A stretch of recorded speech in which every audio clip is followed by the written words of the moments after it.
Prem Shukla ji, Congress party कह रही है कि वक्त आएगा तो नतीजा भुगतेंगे। फिलहाल तो वो मान रहे हैं कि कम से कम मोदी मैजिक चल रहा है, लेकिन वो एक लंबी लिस्ट गिनाते हैं। क्या वजह आपको लगती है कि कांग्रेस की जो लिस्ट है वो जनता स्वीकार नहीं करती और मोदी के पक्ष में? तो क्या फैक्टर आपको नजर आ रहा है कांग्रेस के इनफेक्टिव कम्युनिकेशन का? देखिए पवन जी, मैं पूरी बात, चूंकि आपका ऑडियो कट गया था इसलिए पूरी बात मैं सुरेंद्र राजपूत को नहीं सुन पाया, लेकिन अंत में जो बातें कही उसके अनुसार में देखिए, कांग्रेस की जो नाकामियां थी उसका भुगतान तो आज तक देश कर रहा है। पंडित जवाहरलाल नेहरू का शेख अब्दुल्ला के प्रति अगाध प्रेम, उसके कारण कश्मीर की समस्या जो हम जूझते रहे उससे आज तक जूझ रहे हैं हम।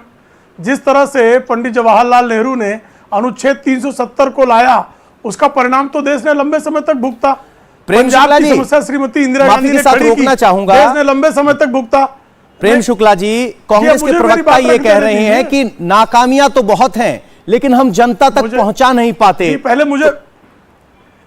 मुझे मेरी बात रख लेने दीजिए पवन जी। जी जी, अब मेरी बात काट देंगे आप बीच में तो बात होगी कैसे? जी जी, देखिए, जैसे श्रीमान राजीव गांधी ने श्रीलंका में अनावश्यक हस्तक्षेप करके तमिल ईलम की समस्या खड़ी की, जिसके कारण अंततः उनको प्राण गंवाने पड़े, उससे भी देश ने जो है निश्चित तौर पर भुगतान किया। असम में उनकी नाकामियों का भुगतान भारत सरकार ने किया।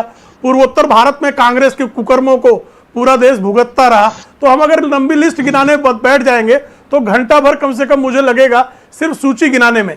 आदरणीय प्रधानमंत्री जिनके बारे में कह रहे हैं साहब, कोरोना की महामारी के समय जब पूरी दुनिया में अधिकांश देशों में खाद्य आपूर्ति की श्रृंखला बाधित हो गई, उस समय 80 करोड़ भारतीयों को मुफ्त का खाद्यान्न देकर जब महामारियां विश्व में कहीं भी हुई हैं तो बीमारी की तुलना में भूखमरी से मरने वालों की संख्या ज्यादा रही है, लेकिन 80 करोड़ लोगों को 21 महीने तक मुफ्त का खाद्यान्न उपलब्ध कराकर, और राजीव गांधी कहते थे कि हम 100 पैसा भेजते हैं तो सिर्फ 15 पैसा गरीब तक पहुंचता है, 85 पैसे जो है दलाल खा जाते हैं। यानी दलाल तंत्र श्रीमान राजीव गांधी के कार्यकाल में काबिज था।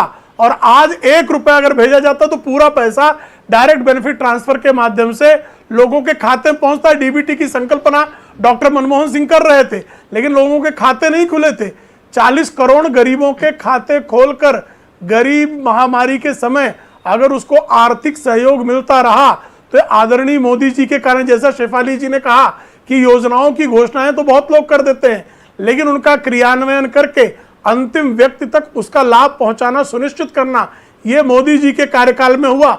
इसलिए 70 वर्ष में जिन लोगों के घर अंधकार में थे, ऐसे करोड़ों लोगों के घरों में बिजली पहुंचाने का काम आदरणीय मोदी जी ने किया। शौचालय पहुंचाने का काम, लोगों के घर में इज्जत घर देने का काम आदरणीय मोदी जी ने किया। एक बार ये छोटे-छोटे रिएक्शन ले लेते हैं सर, उसके बाद इस चर्चा को आगे बढ़ाएंगे। लेकिन गांधी जी, प्रेम शुक्ला जी कह रहे हैं कि बीजेपी ने जो वादे किए वो डिलीवर किए। शहजाद अब्बास नेता है समाजवादी पार्टी के। शहजाद जी, क्या आपको लग रहा है कि यूपी के चुनाव में आपके पास मोदी के कद का नेता नहीं है, इसलिए आप उतने प्रभावी नहीं साबित हुए? नहीं पवन जी, बहुत धन्यवाद आपका। देखिए, ऐसी कोई बात नहीं है। देखिए, लोकप्रिय हैं आदरणीय प्रधानमंत्री जी, ऐसा नहीं, मैं इनकार नहीं करूंगा उससे। लेकिन आप देखिएगा कि मैंने उत्तर प्रदेश के अंदर एक बेहतरीन चुनाव लड़ा है और मैंने उत्तर प्रदेश के अंदर अपने चुनाव लड़ने के तरीके को लोहा मनवा दिया है।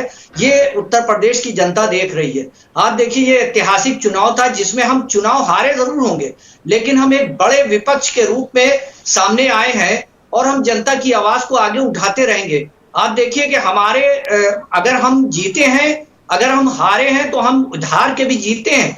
हमारी सीटें 3 गुना ज्यादा बढ़ी हैं, हमारा वोट परसेंटेज बहुत ज्यादा बढ़ा है। वो भी उस समय हुआ है जब देश के प्रधानमंत्री जी और देश का केंद्र का पूरा तंत्र और उत्तर प्रदेश के अंदर सारे मंत्री, और आप देखिएगा कि सरकारी मशीनरी हो, और कहीं ना कहीं आप देखिए कि चुनाव आयोग और मीडिया का भी सहारा था। वहां पे अगर हम 3 गुना ज्यादा सीटें बढ़ा रहे हैं, हमारा वोट परसेंटेज बढ़ा है, और 12 मंत्री इनके चुनाव हार गए, 1 उप मुख्यमंत्री चुनाव हार गए। जबकि अगर देखा जाए तो देश के प्रधानमंत्री जी इनका कन्वेंसिंग कर रहे थे और उन्हीं चुनाव रैलियां की, उसके बाद ये हाल हुआ है कि उत्तर प्रदेश के 12 से कहीं ज्यादा मंत्री इनके चुनाव हारे, 1 उप मुख्यमंत्री चुनाव हारे। शहजाद जी, आपको हम इस बात का श्रेय पूरा दे रहे हैं कि आप 125 सीटें जीत कर आए हैं। हम सिर्फ ये पूछ रहे हैं कि कमी क्या रह गई और क्या ये मोदी का ही फर्क है, क्योंकि आप इलेक्शन कमीशन से लेकर मीडिया तक सबको दोष तो दे रहे हैं। हम सिर्फ कह रहे हैं कि क्या आपने सोचा है कि इसके अलावा कोई कमी रह गई कि नहीं?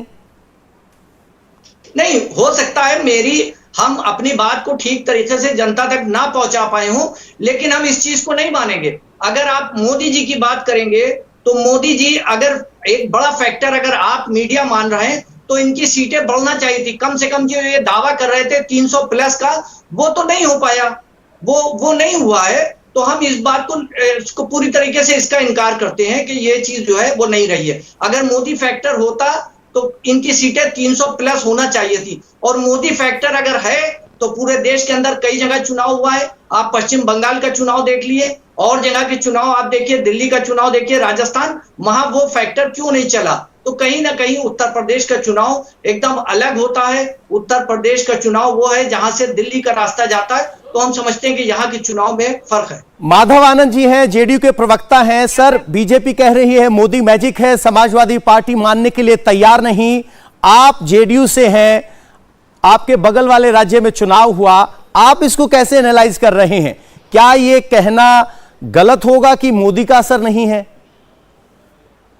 पवन जी, पहली बात की आदरणीय प्रधानमंत्री जी एक विजनरी लीडर हैं, दृढ़ इच्छा शक्ति वाले नेता हैं, समाज के सभी वर्गों के लिए सोचते हैं। इसमें कहने में कोई दुमत वाली बात नहीं है, और उनकी लोकप्रियता लगातार बढ़ रही है। लोग कहते हैं कि लोकप्रियता में कमी आ रही है, मैं कह रहा हूं लोकप्रियता में लगातार वृद्धि हो रही है। ऐसे ऐसे राज्यों में भी सफलता बीजेपी को मिल रहा है या एनडीए को मिल रहा है जहां कभी जो है बीजेपी का कुछ नहीं था। तो निश्चित रूप से उनके लोकप्रियता, दृढ़ इच्छा शक्ति और विजनरी, विश्व के मानचित्र पे भारत को कैसे स्थापित किया जाए, कैसे डंका बजाया जाए, वो आदरणीय मोदी जी ने जो है उदाहरण पेश करने का काम किया है। एक सुशासन बाबू की सरकार है, जिस तरह आदरणीय नीतीश कुमार जी सुशासन बाबू के लिए जाने जाते हैं, योगी आदित्यनाथ जी जाने जाते हैं, प्रधानमंत्री जी भी सुशासन के लिए जाने जाते हैं। और पहले की सरकारें तुष्टीकरण की नीति अपनाती थी, हम सबको पता है।